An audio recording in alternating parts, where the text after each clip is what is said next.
Tech support horror thread, tech support horror thread. Share your stories. Be me. Work at mid-sized software company.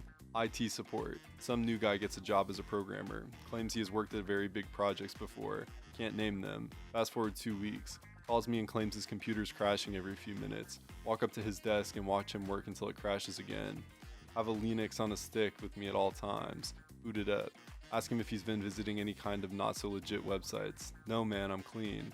Get sweaty and nervous once I browse through personal files. Downloads folder has multiple zips with cryptic names inside them. I don't know man, they were always there. One of them is 10360 gigabytes big. Opening it takes about 10 minutes. Tons of folders with Russian names. All of them are filled with videos of sheeps being shaved for whatever reason. Come home from work. Dad's sitting on the laptop. He looks weird, was holding his breath. Greet him and sit down. He suddenly releases a gargantuan amount of smoke into the air. Literally the most smoke I've ever seen. Hi son. He starts laughing and I look at his laptop. There's a Google search up for horny Doritos. WTF, Dad. Run upstairs and hide in my room.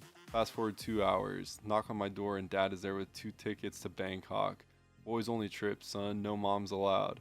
How do I tell my dad I don't want to go with him without hurting his feelings? Never ask anyone out.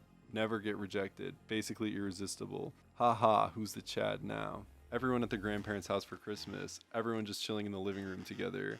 One cousin starts crying and everyone comforts her as she explains that she just broke up with her boyfriend and this will be her first Christmas alone in a long time.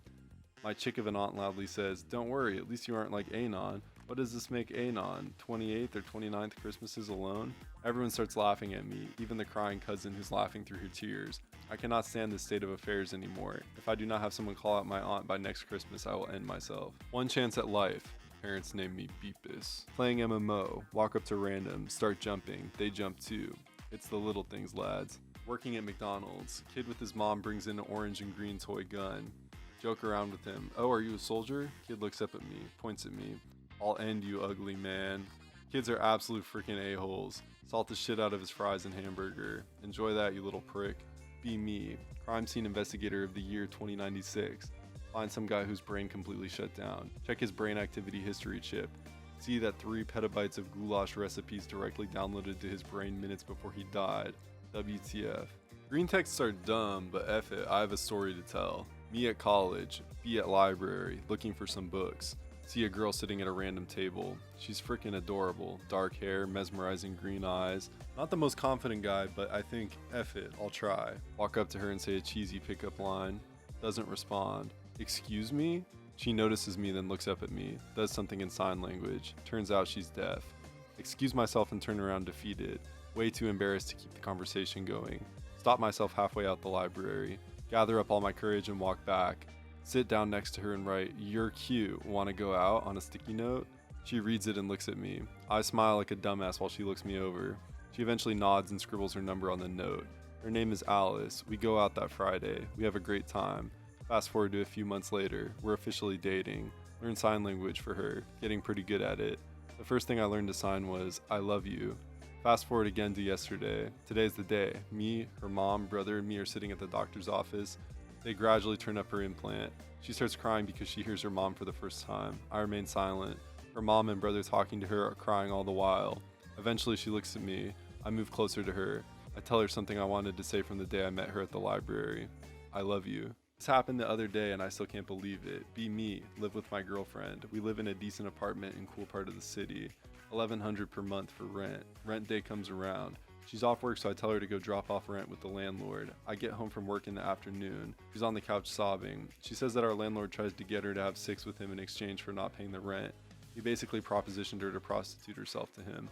I'm so freaking angry right now. Why the frick wouldn't she just sleep with him? Does she think $1,100 just grows on trees? Help me out, bros. Be me. Friend tells me about eHarmony. Talks about his successes on it. Bored of Tinder and want something more long term, so try it out. Sign up at 2 a.m. drunk and horny. Accidentally set my height as 150 centimeters. Try to change height. Only part of the profile that can't be edited. What? Check my bank. 130 pounds to eHarmony. It signs you up for the year up front and I'm too fucking autistic to realize. My face when I'm paying 130 pounds for all the thoughts in a 50-mile radius to think I'm a 4'9" manlet. Okay, story time. Be me. Had weed a few times, nothing bad happened. Decided to try acid. I know a guy. Hooks me up, go home.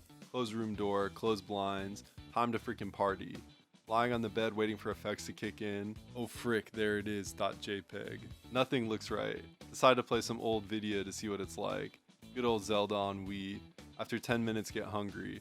Try to leave, door won't open. Find key and unlock door. Need a lot of force, must have been stuck. Go downstairs, see parents on couch, trying to act cool. How's the weather.png? They leave after a while. Success. Make some Nutella toast. Tastes like shit. Sudden urge to evacuate my bowels. Just made it to the toilet before I start erupting. Feels good, man. Decide to sleep. Grab blanket. Clock the F out. Wake up to screaming. Too tired to comprehend. Go back to sleep. Wake up in the hospital. My face went. What actually happened according to my family? Got out of bed and threw the Zelda game case at the wall. Jumped around in front of my TV swinging a spoon like a Wii remote. After an hour of this, I shoved the spoon into the keyhole and threw myself against the door until the lock in my shoulder broke. Went downstairs. Made a variety of facial expressions at parents while saying weather over and over until they left. Went to kitchen to spread Nutella on bare hand and took a bite. Blood trail all the way to my sister's room where I sat on her chair and took a huge dump. Fell asleep wrapped in a rug from the floor where my sister found me 10 minutes later. Parents couldn't look at me for a month. Sister won't talk to me. What's your worst tripping balls experience? Tell me about it. Went to the store on Thursday. Bought a half-gallon jar of pickles. Love me some pickles. Eat one as soon as I get home. Tastes good, man. Bat. So good I decide I'll have a few more. Walk back to my computer and start to work, but the urge is not sated. Not by a long shot. Come back to life-giving pickle jar several more times. Eat several pickles each time. After an hour the jar is empty. 400% of my daily sodium never tasted so good. 30 minutes later I hear a churning in my stomach. Not a light rumbling. Sounds like a noise an old tub makes when you're suddenly pulling the drain. Initiate sprint to the bathroom mode. Barely get my ass on the toilet as frickin' waterfall emerges from my a-hole. Never in my life have relief and horror been such close bedfellows. After about 10 seconds of continuous flow, it subsides to a trickle and stops. Toilet water is green and smells like vinegar. Body didn't even try to digest that shit. Clean up and go back to computer. Thinking, thank God that's over. Not even close. 5 minutes later, the rumbling is back, even louder this time. Sprint to bathroom, lather, rinse, repeat. This happens 5 more fucking times. It's finally all gone. Stomach is concave. I've never had less food inside my body. Completely cleaned out. Cue rumble. Sit on the toilet, but it's different this time. I know there's nothing in there. Shit out a tiny amount of liquid. Immediately feel better. Well, I guess that was just a tiny bit left. That wasn't so bad. All at once, the burning fire of 1,000 young suns sets upon my anal sphincter. I had just shat out pure stomach acid. Frantically wiping my ass to prevent it from melting away like the spaceship floor in Alien. Crawl and shower, turn cold water on full blast, and lie prone while gently sobbing. Eventually towel off and crawl exhausted into bed at 3 o'clock in the afternoon. Sleep for 14 hours. In retrospect, it was all totally worth it. I love me some pickles.